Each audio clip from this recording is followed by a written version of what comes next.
Iš pelenų į gyvenimą.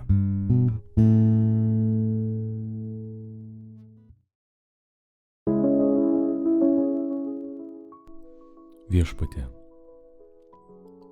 padėk man išgirsti tavąjį žodį, priimti, pamilti. Amen. Iš Evangelijos pagal Matą. Tada priėjo Jono mokiniai ir paklausė, kodėl mes ir fariziejai pasninkaujame, o tavo mokiniai nepasninkauja?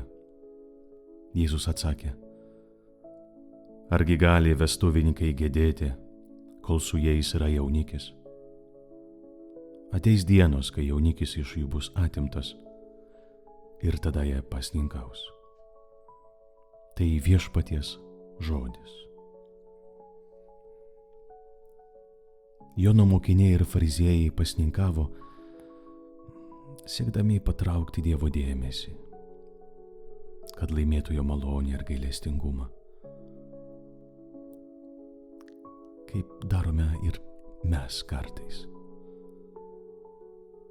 Tačiau Jėzaus mokiniams pasninkauti nebereikia, nes jaunikis yra tarp jų. Dievo meilė, malonė ir atleidimas jau yra jiems duoti. Todėl gavėnia tampa šventė, kurie galime džiaugtis Dievo meilė ir jo nuolatinė buvimo šventė. Apmąstyk. Dievas tave myli, jis trokšta būti tavo tėvu. Jis nori suteikti tau gyvenimą pilną gilumos ir prasmės. Kaip galima nedžiuginti tokią dovaną? Tačiau tikras liūdesys yra pamiršti arba sąmoningai atmesti šią meilę. Tai gyvenimo tragedija, nes be jo malonės esame tarsi nudžiūvęs medis, netekęs šaknų. Pasninkas, tas krikščioniškas, tai tarsi vieta, kur aš noriu suvokti, kad man reikia jo malonės, jo dvasios. Nepasninkauju kaip Jono mokiniai, kaip fariziejai, kad pritraukti Dievo dėmesį, bet suvokti, susitikti, išgirsti, pamilti jo meilę, jo buvimą. Prisiminkime trečiadienio Evangeliją. Jokie gydytojai mus nepagydys. Gydytojai ta prasme, kad savo gyvenimuose vis norime ieškoti kažkokio maisto, kuris mus išpildys, pamaitins. Darbas, karjera, pinigai, alkoholis. Krikščioniškas pasninkas tai erdvė, kur noriu sąmoningai atsisakyti tų nereikšmingų gydytojų ir priimti į savo gyvenimą. Prisimink šiandien. Viešpats yra su tavimi, nesi vienišas. Neleisk liūdesiui užvaldyti tavo širdies. Nebekvėpink nusivylimo, neprisileisk nevilties svorio. Išmok šiandien rasti džiaugsmą, nes džiaugsmas yra sąmoningas pasirinkimas. Nepasninkauti šiandien reiškia neliūdėti. Pažvelk į vėjo gūsį. Žemė atsibudant iš žiemos miego. Praeivius gatvėje. Prisimink visas geras gyvenimo akimirkas, atsimink tuos, kurie paliko teigiamą pėdsaką tavo širdyje.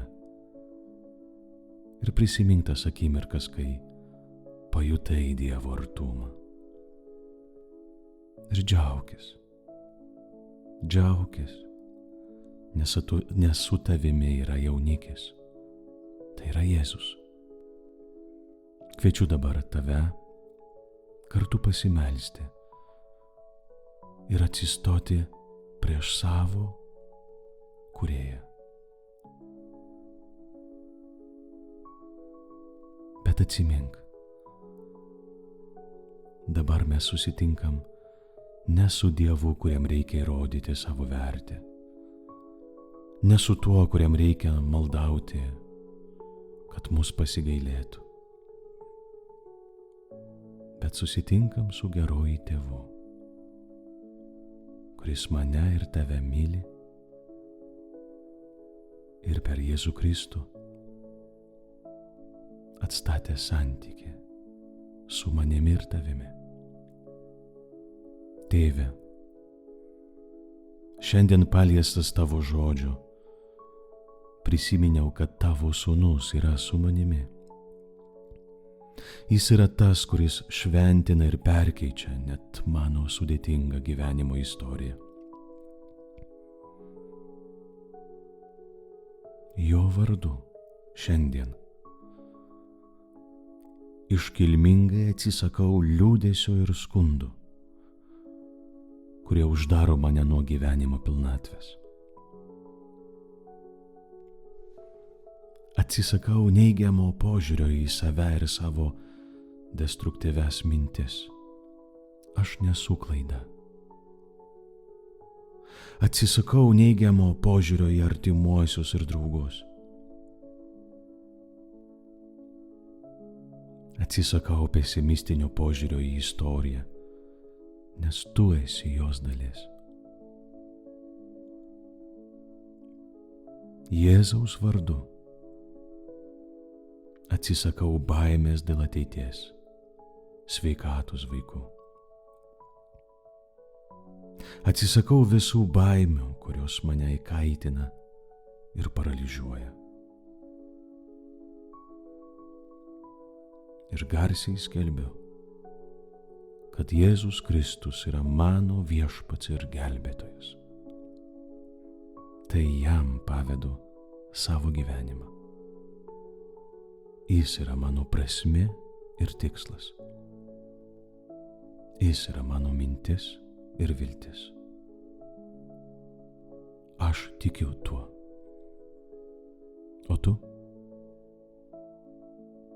Jei taip, pasakyk kartu su manimi: tikiu. Tikiu. Amen.